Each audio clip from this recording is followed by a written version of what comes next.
তাইওয়ানের শক্তির মূল উৎস কিন্তু কোনো স্বর্ণের খনি বা তেলের কুয়ো নয়, তাদের শক্তির নাম TSMC। পৃথিবীর 90%-রও বেশি অ্যাডভান্স চিপ এই কোম্পানিটি তৈরি করে।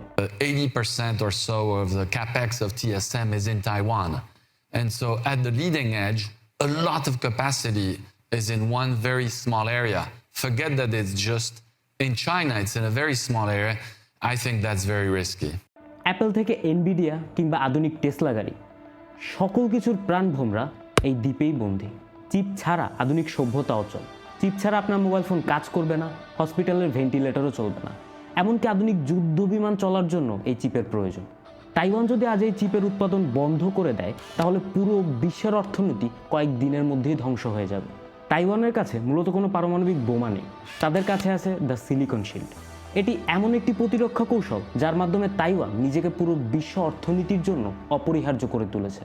খোদ চীন যদি আজ তাইওয়ানে আক্রমণ করে, তাহলে চীনের অর্থনীতি ধ্বংস হয়ে যাবে। চীন তাদের সকল ধরনের ইলেকট্রনিক্স পণ্যের জন্য তাইওয়ানের উপর নির্ভরশীল। ওদিকে আমেরিকা তাইওয়ানকে রক্ষা করতে চায়, কারণ তাইওয়ানের উৎপাদন বন্ধ করা মানে আমেরিকার প্রযুক্তির মৃত্যু। এই চিপগুলোই আসলে তাইওয়ানের জন্য একটি সুরক্ষা কবচ।